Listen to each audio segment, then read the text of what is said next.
नमस्कार। आज हम 12वीं कक्षा के इतिहास का तीसरा अध्याय करने जा रहे हैं, जिसका नाम है बंधुत्व, जाति तथा वर्ग। हम इसमें सभी ऑब्जेक्टिव टाइप के क्वेश्चन करेंगे, जिनको मल्टीपल चॉइस क्वेश्चन के तरह से पूछा जाएगा, जिसको हिंदी में बहुविकल्पीय प्रश्न कहते हैं। तो आइए हम लोग शुरू करते हैं।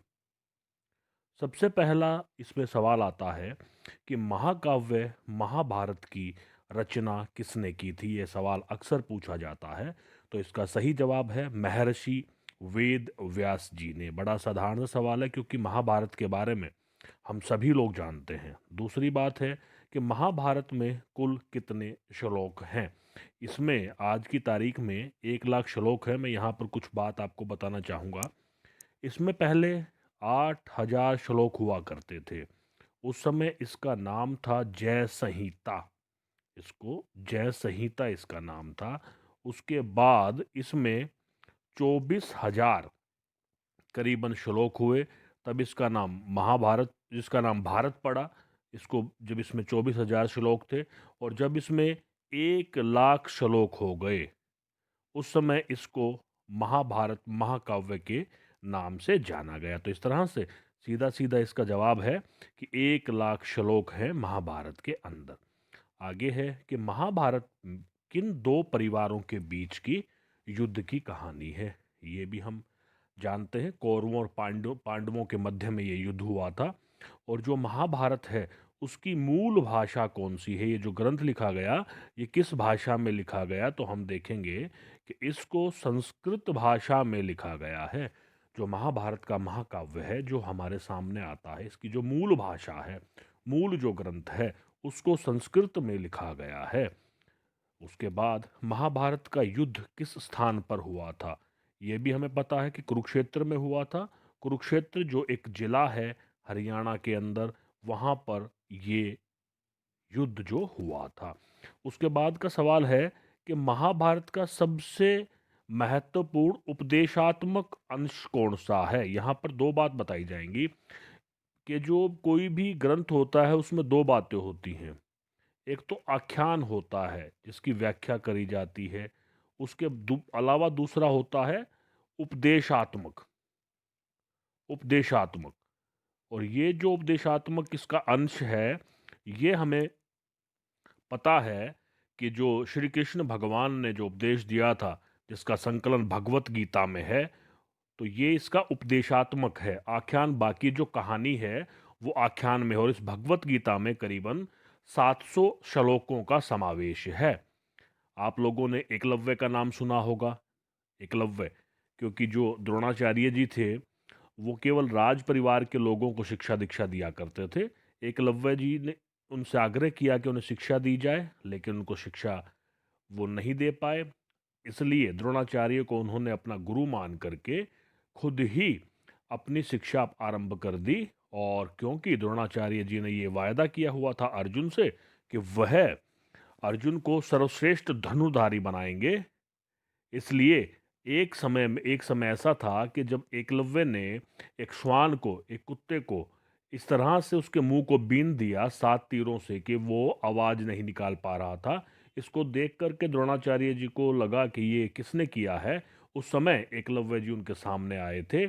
तब द्रोणाचार्य ने महसूस किया कि एकलव्य है, जो एकलव्य ने खुद ही द्रोणाचार्य को अपना गुरु बनाया था। और क्योंकि द्रोणाचार्य जी ने ये प्रॉमिस किया हुआ था कि वो अर्जुन को सर्वश्रेष्ठ धनुधारी बनाएंगे, ऐसे में एकलव्य से उन्होंने गुरु दक्षिणा मांगी कि जिस हाथ से प्रत्यंचा चढ़ाई जाती है, उस हाथ का अंगूठा मांग लिया था गुरु दक्षिणा में। तो ये कहानी थी। और ये कहानी जो है किस में दी हुई है, महाभारत में एकलव्य की, आपको मालूम होना चाहिए। उसके बाद ये युद्ध कितने दिनों तक चला, जिसमें बहुत सारे लोगों की जान गई। तो करीबन 18 दिन तक लगातार ये युद्ध चला था। ये सवाल पूछा जाता है।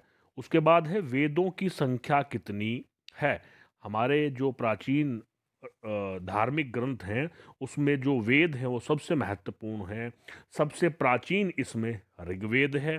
उसके अलावा सामवेद, अर्थवेद और यजुर्वेद, ये हमारे 4 वेद हैं। तो वेदों की संख्या कितनी हुई? 4। इसके बाद हम लोग आगे बढ़ते हैं कि सबसे प्राचीन, मैंने अभी आपको बताया कि जो सबसे प्राचीन वेद है उसका नाम है ऋग्वेद। ये बड़ा महत्वपूर्ण सवाल है, आपको मालूम होना चाहिए।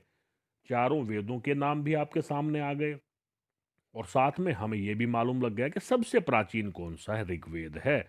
और ऋग्वेद के पुरुष सूक्त देखिए, बहुत सारे सूक्त दिए हुए हैं ऋग्वेद के अंदर। और ये हमारे लिए जानना जरूरी है क्योंकि भारतवर्ष में जो जाति प्रथा है उसका उद्भव किस तरह से हुआ, ये जानने के लिए हमें ऋग्वेद के पुरुष सूक्त को देखना पड़ेगा। ऋग्वेद के पुरुष सूक्त में कहानी बताई हुई है कि एक महामानव था। उस महामानव के मस्तिष्क वाले हिस्से से, सिर वाले हिस्से से ब्राह्मण की उत्पत्ति हुई और उनकी जो भुजाएं थी, हाथ जो थे, उनसे क्षत्रियों की उत्पत्ति हुई। और जो जंघाओं वाला जो हिस्सा था वहां से वैश्य की उत्पत्ति हुई और जो सबसे नीचे पैर थे वहां से शूद्रों की उत्पत्ति हुई। इस तरह से ऋग्वेद के पुरुष सूक्त मंत्र के अनुसार वर्णों की चार संख्या है: ब्राह्मण, क्षत्रिय, वैश्य एंड शूद्रा। ब्राह्मण जिनसे पठन पाठन का काम करवाया जाता था, क्षत्रिय जो बाह्य आक्रमण से रक्षा करते थे, शासक होते थे, वैश्य जो व्यापार संभाला करते थे, और शूद्रों के काम हुआ करते थे बाकी के जो तीन वर्ण हैं उन तीन वर्णों की वो लोग सेवा करेंगे। तो इस तरह से वर्णों की उत्पत्ति हुई। ये आपको जानना जरूरी है कि वर्णों की उत्पत्ति के बारे में कहाँ दिया हुआ है, ऋग्वेद के पुरुष सूक्त में। और ये कौन कौन से हैं? ब्राह्मण, क्षत्रिय, वैश्य एवं शूद्र। इसके बाद सवाल आता है बहुपति प्रथा, यानी कि एक स्त्री जब एक से ज़्यादा शादियां कर लेती है तो उसको बहुपति प्रथा कहते हैं। और जब एक व्यक्ति एक से ज़्यादा महिलाओं से शादी करता है तो उसको कहते हैं बहुपत्नी। तो यहाँ पर बहुपति का जो कंसेप्ट था या जो बहुपति का जो उदाहरण था वो पांडवों में देखने को मिला था। इस कहानी के बारे में भी मुझे आशा है कि आप लोग जानते होंगे कि किस तरह से पांचों पांडवों की एक पत्नी थी, द्रौपदी। तो पांडवों में इसका चलन था और पांडवों की सहपत्नी का क्या नाम था? द्रौपदी। ये आपको मालूम होना चाहिए, सवाल पूछा जाता है। इसके बाद हम देखते हैं कि जैसे हमने ऊपर विवाह की बात की थी, बहुपति विवाह की, उसी तरह से जो धर्म ग्रंथ हैं उन धर्म ग्रंथों में कितने प्रकार के विवाहों की स्वीकृति दी गई है? धर्म ग्रंथों में 8 प्रकार के विवाह बताए हैं। 4 उत्तम प्रकार के जिनमें ब्रह्म, देव, आशुर और प्रजापत हैं। और निम्न प्रकार के ये 4 हैं: गंधर्व, राक्षस, प्रसाद और पिशाच। ठीक है, गंधर्व, राक्षस, असुर है ये। प्रसाद की जगह असुर विवाह है, ये प्रसाद नहीं है, असुर है। तो 4 उत्तम प्रकार के विवाह हैं। तो सवाल दो तरह से आ सकता है कि धर्म ग्रंथों में कितने विवाह की अनुमति दी गई है, स्वीकृति दी गई? 8 प्रकार की। इनमें से 4 उत्तम प्रकार के हैं और 4 निम्न प्रकार के हैं। हमें देखना होगा सवाल किस तरह का है। उसके बाद जो सवाल है, जाति व्यवस्था में पहला दर्जा किस सामाजिक वर्ग को प्राप्त था? तो जैसा मैंने वर्णों के बारे में बताया था और उसी तरह जाति प्रथा जो थी उसमें ब्राह्मणों को सबसे ऊपर रखा गया था। जाति व्यवस्था में ब्राह्मणों का जो स्थान है वो सबसे ऊपर माना गया है और सबसे नीचे जो अस्पृश्य या जिसको हम शूद्र भी कह सकते हैं या निम्न जातियां भी कह सकते हैं उनको रखा गया था। तो पहला है सबसे ऊपर ब्राह्मणों को, नीचे सबसे अस्पृश्य को या फिर आप शूद्र कह सकते हैं, इनको सबसे निम्न स्थान, इनको सबसे ऊंचा स्थान दिया गया है। उसके बाद आता है बौद्ध ग्रंथ। महात्मा बुद्ध आप लोगों ने सुना होगा, जिन्होंने बौद्ध धर्म की स्थापना की थी। तो जो बौद्ध ग्रंथ हैं उनके बहुत महत्वपूर्ण 3 ग्रंथ हैं त्रिपिटक, जिनको 3 टोकरियां भी कहा जाता है, जिसमें आपका आता है सुत्त पिटक, सुत्त पिटक, विनय पिटक और तीसरा है इसमें अभिधम्म पिटक, अभिधम्म पिटक। ठीक है, 3 ये बौद्ध धर्म के ग्रंथ हैं जिनको त्रिपिटक कहा गया है। तो त्रिपिटक जो हैं वो बौद्ध धर्म से संबंधित हैं, एक सवाल ये हो गया। और दूसरा है जो इनकी भाषा थी वो पाली भाषा थी, पाली भाषा में इनको लिखा गया था। उसके बाद हमारा एक और सवाल है कि गुप्तकालीन राजकुमारी, यानी कि जो गुप्त वंश था, गुप्त काल जो था, उसमें एक राजकुमारी का नाम बताओ जो सत्ता का उपभोग करती थी। जैसा हमने देखा कि मनुस्मृति जो है, पुराना विधि ग्रंथ है, उसमें बताया गया है कि जो परिवार का ज्येष्ठ पुत्र होता है, सबसे बड़ा जो पुत्र होता है, केवल वही उत्तराधिकारी होता है अपने अपने पिता का। लेकिन ये एक एग्जाम्पल हमें मिलता है कि जो चंद्रगुप्त द्वितीय की पुत्री थी प्रभावती गुप्त, उन्होंने सत्ता का उपभोग किया था, यानी कि राजनीतिक शक्तियों का संचालन किया था। और उन्होंने बड़ी मात्रा में ब्राह्मणों को अग्रहार भूमि, जो मैंने पिछली बार बताया था, अग्रहार उन्होंने दान दी थी। तो गुप्तकालीन राजकुमारी का नाम है प्रभावती गुप्त। अगला इसी इन्हीं से संबंधित एक सवाल है, जो प्रभावती गुप्त थी वो किनकी पुत्र थी? चंद्रगुप्त द्वितीय की। और किस परिवार में इनकी शादी हुई थी? वाकाटक परिवार। दो सवाल बनते हैं, पिछले पिछले वाले लेक्चर में हमने बताया हुआ है। वाकाटक परिवार में शादी हुई थी और ये चंद्रगुप्त द्वितीय की पुत्री थी। उसके बाद आता है कि जो प्राचीन काल में अधिकतर राजवंश ने किस प्रणाली का अनुसरण किया था, अनुसरण किया करते थे। देखिए यहाँ पर आपको दो शब्दों के बारे में पता होना जरूरी है। तो पितृवंशिकता, जिसमें जो वंश है वो पिता के नाम पर चलता है, पुत्र के पास स्थानांतरण होता है।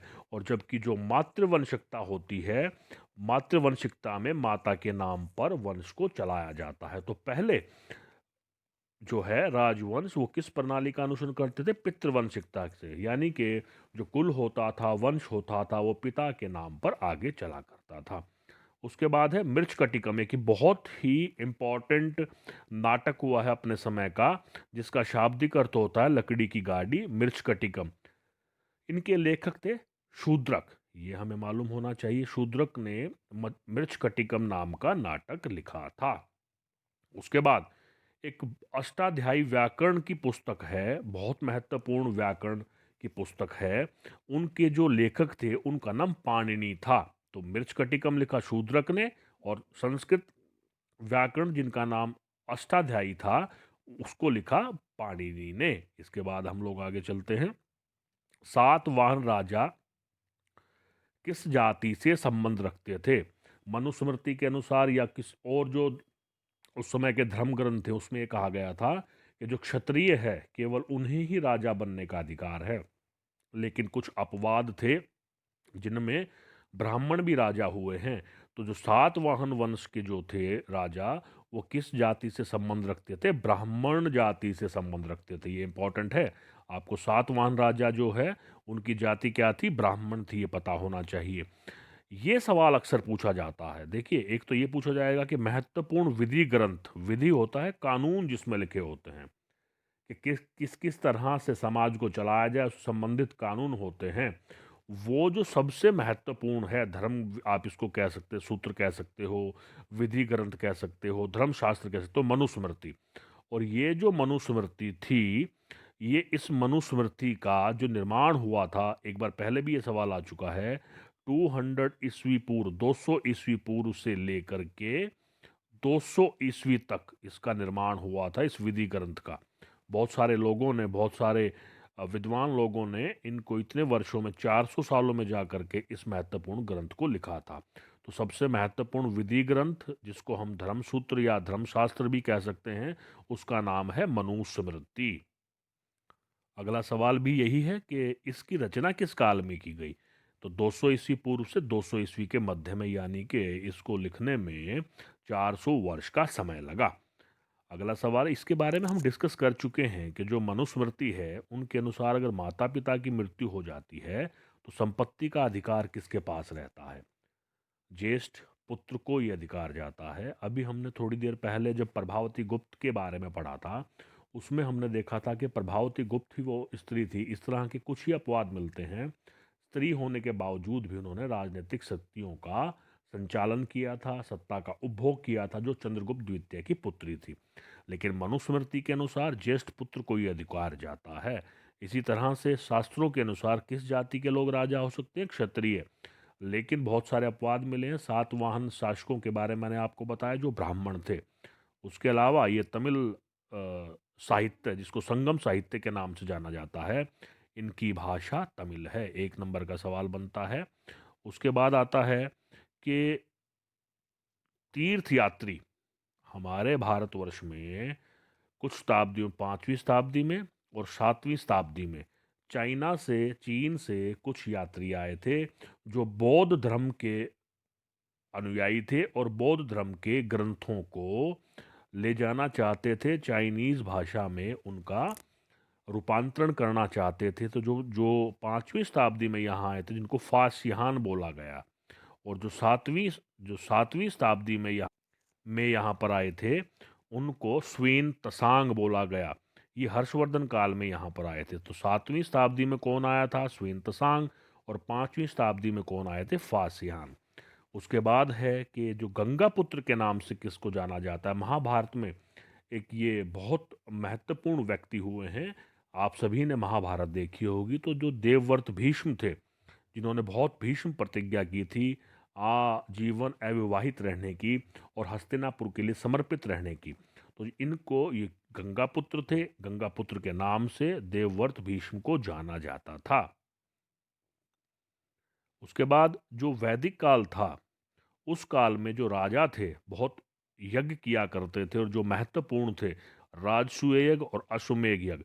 अश्वमेध यज्ञ के बारे में आपको जान लेना चाहिए, हालांकि जानना दोनों के बारे में चाहिए। लेकिन अश्वमेध यज्ञ का क्या होता था? एक राजा अपने घोड़े को स्वतंत्र छोड़ दिया करता था, उसके साथ उसकी सेना चला करती थी। जिस जिस राज्य में वो कदम रखता था, उस राज्य के राजा को अपना सब कुछ घोड़ा छोड़ने वाले राजा को समर्पित करना पड़ता था। और जो उस घोड़े की लगाम पकड़ लेता था उसको युद्ध करना पड़ता था। इसका मतलब वो चुनौती हो जाती थी उस राजा के लिए जो अश्वमेध यज्ञ करता है। तो इस तरह वैदिक काल में अपने राज्य का विस्तार करने के लिए इस तरह के यज्ञ किए जाते थे। तो अश्वमेध यज्ञ, राजसूय यज्ञ, ये वैदिक काल में होने वाले दो मुख्य यज्ञ थे। एक यहाँ बात ये मालूम होना चाहिए, जैसा हमने पहले बात की थी, जो महाभारत की रचना, महाभारत के बारे में किन्होंने लिखा था? महर्षि वेदव्यास जी ने। लेकिन महर्षि वेदव्यास जी ने किन भगवान से इसको लिखवाया था, इसकी रचना करवाई थी? ये एक सवाल बनता है। श्री गणेश जी महाराज ने महाभारत को लिखा था, जिसको लिखवाया था महर्षि वेदव्यास जी ने। ठीक है, इसमें आपको कंफ्यूज होने की आवश्यकता नहीं है। वेदव्यास के रचयिता महर्षि वेदव्यास को ही माना जाता है, महाभारत के रचयिता महर्षि वेदव्यास को ही माना जाता है। लेकिन लेखन कार्य जो किया था वो श्री गणेश जी महाराज ने किया था। उसके बाद जो है कि जो मनुस्मृति, जिसका विधि ग्रंथ मैंने बताया था, जो 200 ईस्वी पूर्व से 200 ईस्वी तक बनी थी, उनके उसके अनुसार स्त्री को जो उसके विवाह के समय उपहार मिलते हैं उनको क्या कहा जाता है? उनको स्त्री धन कहा जाता है। उसके बाद एक ये लाइन लिखी हुई है कि तुझको मेरे वजूद की हद का नहीं पता, बेहद हूँ, बेहिसाब हूँ, बेइंतिहा हूँ। और यहाँ पर थोड़ा गलत हो रहा है ये कि मैं नहीं, महाभारत, इसकी जगह क्या लिखा है? मैं की जगह महाभारत। महाभारत भारत का ही ग्रंथ नहीं है अपितु यह संपूर्ण संसार का ग्रंथ है। इन पंक्तियों को किसके द्वारा कहा कहा गया? ये कहा गया था, सी राजगोपालाचार्य जी ने ऐसा कहा था। उसके बाद देखिए, जो वर्णों के बारे में मैंने आपको बताया था, 4 वर्ण होते हैं, ब्राह्मण, क्षत्रिय, वैश्य, शूद्रा। इन वर्णों से बहुत सारी जातियां निकली थी। मनुस्मृति में एक और जाति के बारे में उल्लेख किया है जिनको चांडाल कहा गया है। ये बहुत महत्वपूर्ण सवाल है, इम्पोर्टेंट है। ये 2 से 3 नंबर या 5 नंबर में भी आ जाता है कि चांडालों के क्या कर्तव्य हुआ करते थे। पुस्तक में पढ़ोगे तो आपको मिल जाएगा कि जो शवों की अंत्येष्टि करना होता था, जो पशु मर जाता था उनको ठिकाने लगाना होता था, उनको जो मरे हुए व्यक्ति के साथ जो कपड़े आते थे, जो बर्तन आते थे, उनसे गुजारा करना होता था। और उनको शहर में अंदर आने की अनुमति नहीं होती थी, और अगर आते भी थे तो उनको ढोल बजा करके बताना पड़ता था कि हम लोग आ रहे हैं, ताकि हमारे दर्शन से आपका जो नुकसान हो सकता है वो ना हो, इसलिए आप हमारे दर्शन ना करें, आप अपने घरों में चले जाएं। तो चंडाल जो थे उनका जिम्मेवारी हुआ करती थी कि वो शवों की अंत्येष्टि किया करते थे। उसके बाद है, गौतम पुत्र श्री सातकर्णी किस वंश का था? ये सातवाहन वंश के, जो मैंने बताया था कि सातवाहन वंश के जो थे राष्ट्र, वो किस जाति से संबंध रखते थे? ब्राह्मण जाति से संबंध रखते थे। तो गौतमी पुत्र श्री सातकर्णी किस वंश का था? सातवाहन वंश का। इसके बाद है किस अभिलेख में, ये इंपॉर्टेंट सवाल है देखिए, क्योंकि अब की बार बहुत सारे क्वेश्चन आने वाले हैं तो कुछ मुश्किल सवाल भी अगर पूछा जाएगा तो उनमें से एक है ये।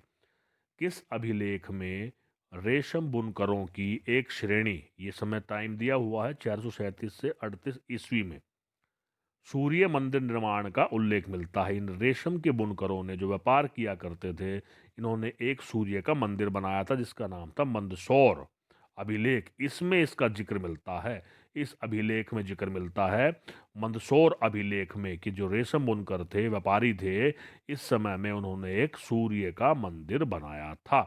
उसके बाद आता है रुद्रमण किस वंश का शासक था, तो ये शक वंश के शासक हुए थे, शक वंश के। इसके बाद हमारा अगला सवाल है कि जो हस्तिनापुर है वो गांव कहाँ पर स्थित है। ये भी आपने सुना होगा, जैसे मैंने अभी बताया था कि भीष्म ने प्रतिज्ञा ली थी कि वो हस्तिनापुर के साथ रहेगा, गद्दी पर कोई भी बैठे वो हमेशा उसका साथ देगा। तो आज की तारीख में ये हस्तिनापुर कहाँ पर स्थित है, तो ये हस्तिनापुर उत्तर प्रदेश में है। हस्तिनापुर आज के उत्तर प्रदेश में है, जो भारत का एक उत्तरी राज्य है।